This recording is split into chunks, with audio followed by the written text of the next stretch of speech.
cutthroat. Orlando Anderson, the alleged killer of Tupac Shakur, bragging about taking the life of Tupac in Las Vegas. Now, this right here has been widely known throughout, I would say, the streets, of course, first of all, and then just the internet, interviews, videos, testimonies, books, or whatever, that Orlando Anderson, the nephew of Keefe D, who's on trial right now for the murder of Tupac, that this guy right here, that he claimed that he did this to Tupac and the Southside Crips. They took this and there was a big old gang war between the Southside Crips and the Mob Piru in California once they came back from Las Vegas. So here's an officer speaking on the art of dialogue about Orlando Anderson bragging about taking the life of Tupac. Now, shout out to Art of Dialogue. I actually think that's probably one of the best YouTube channels in this genre. Probably a little bit better than Vlad TV. This guy hits a lot of good numbers. Anyways, I digress. Here's the officer speaking about Orlando Anderson and his braggadocious attitude. Keefe D, he grew up in the streets of Compton too, but he was more like a dope dealer. I never investigated Keefe D on shootings or whatever. He's a big time dope dealer, man. He was making money hand over fist selling narcotics across the country. That's what they said. They said that Keefe D was actually really pushing a lot of weight, and in the end, all his people turned on him, and that's how he got the proffer agreement, because they're going to stack a lot of charges on him, put him away in prison for a long time, and then he just went ahead and gave up the situation about Tupac and the shooting, and there's no one else alive, I think, or free. If I'm not mistaken, I think they all died besides Keefe D. Orlando Anderson got in a shootout at a car wash, got smoked by one. I don't know if it's in the same gang, but a fellow Crip, I believe, shot Orlando Anderson. They had a shootout and he died later on. And in the end, it was just Keefe D left. So, yeah. But anyways, Keefe D was always known as a hustler in the hood. He was a shot caller for that crew. He had a lot of clout. So whatever Keefe D told them guys to do, they're going to do it. So Keffe D was calling all the shots. Well, I wouldn't. He ran the crew. Southside Crips used to be, like they used to be all together. Then they had an internal feud, so there was actually two factions. And Keffe D ran a crew called the Burris Crew, and that was Orlando and Bubble Up and Big Dre. He had his crew. And Big Dre is the one that was driving the car that night, supposedly.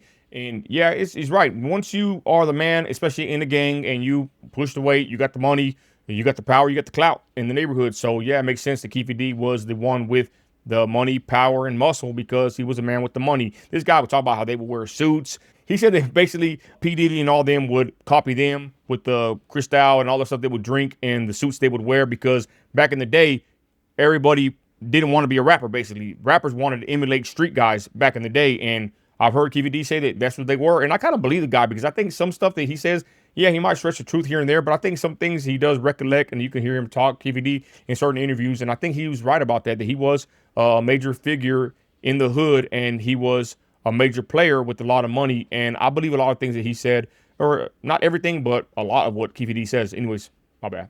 And in my opinion, if he was in that car in Vegas and Keefe D said, "Hey man, we're going to handle this when we get back to Compton. We're going to go party. I don't want to deal with this right now," they would have did it. I think he had that much clout over everybody. There's no doubt in my mind. Now, I call him a shot caller. When Tupac got killed, how was it for Orlando and Compton after Tupac got killed? Right and here. Everyone thinking it was him that killed Tupac. Yeah, well, yeah, he had legendary status, as I'd say. It made him a big time guy. Yeah, I'm pretty sure. I mean, once it happened and they got away with it, it boosted their legacy in the hood. But I kind of think that it was, I don't want to say a curse, right? I don't even know if I want to use them kind of words or put that in here, interject that train of thought, but it's kind of like a curse. But I wouldn't even say it's a curse because I'm a Christian. I would say it's more reap what you sow. This guy gets the hood fame from unaliving, taking Tupac's life. Pretty messed up if you think about it, but Tupac was playing in the streets, being a thug, and he ran across some thugs, and some thug things happened, right? So, but the point is, Orlando did this supposedly, and this was normal gangbanging activity, so he ended up going out like the gangbanger that he was. So, was it a curse? I would just say it's more reap what you sow. He's the one that killed Tupac, because he actually, according to our informants, which we had a network of informants everywhere, They were saying he was bragging about it. Ooh. And then after Tupac actually died, 6-7 days later, and He kind of shut his mouth after that, but he was bragging about it at first to some of his homies, and we were told about that.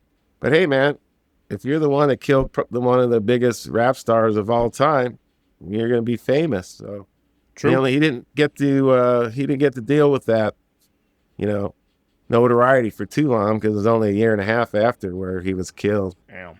Yeah, I mean, And really, how can you capitalize off of that? I guess Keefe D did, wrote a book and got interviews and got paid, but what can you really get out of taking Tupac's life besides being known in the hood about it, man? Pretty sad, pretty sick, but that's how it goes. we, like I said, we had everybody calling us. They told us, about the white Cadillac. They told us everybody that was involved, the four people in the Cadillac. So we provided all that to Las Vegas, and along with the motive, and finally something happened. So, man, I'm stoked about that. Right. But Man, this is 2 years ago. Huh. speaking of the white Cadillac, the guy that was driving that car that night when Tupac got killed, you Right. got any information on him? Same thing. Grew up in Compton. His nickname, they called him Bubble Up, and he was a little older than Dre and Orlando. Oh, my bad. Dre was in the back seat. My bad. I thought I knew it all. He was, but he's been around. He's been arrested in the past for weapons violation and selling narcotics. But I never really investigated him on any shootings or anything like that. So, but hey, if you grew up in the streets of Compton, in my book, you got to be pretty tough. How did Big Dre pass away? In 2004, Big Dre, he passed away of, I think he had complications from obesity. He was a big guy. So you had Orlando Anderson died a year and a half after Tupac's murder. And it's crazy, right? Orlando Anderson, in my opinion, looks like Tupac. Pretty wild. Big Dre in 2004 died of obesity. And then you had Bubble Up, the last guy in the car, died in 2015. And he was shot in Compton on a robbery, during a robbery. They're all dead except Keefe D. Live by, die by. Oh, and there it is, y'all. So anyways, there's the officer, Bobby Ladd, speaking on this. And like I said, there's been a lot of interviews, right? So I'll just be covering this as I go, because I've been interested in this for a long time. It's just a lot of lore around it. Of course, they say that P. Diddy put a bounty on him. Man, the situation with Biggie Small is even more crazy. My wife believes that P. Diddy had something to do with that. She saw a documentary about that. But I kind of heard about that too, that Biggie and all them did not want to be in Cali, and Diddy just wanted to have all of them in Cali for some weird reason. So that was kind of odd. But I digress. This is just the interview with the officer that says that Orlando Anderson was bragging about taking the life of Tupac. I mean, imagine that, right? Like, how sick, how disgusting. But that's the life of a gangster. And Orlando Anderson was a gangster. Keefe D, all of them were gangsters. And like I said, you live by it, die by it. And there it is. Anyways, with that, I'm out of here. God bless. Christ is Lord. And I'll be covering this more as we go. I'm going to be saving more clips while I'm at work and reacting to them. It's crazy. The art of dialogue, all these other clips are just popping up on my feed now, and it's becoming more of a viral story as we are in day 6 of the murder trial of Tupac Shakur, with Keefe D being charged with this situation. He's in court, and it's pretty interesting. I'm going to be covering it as we go.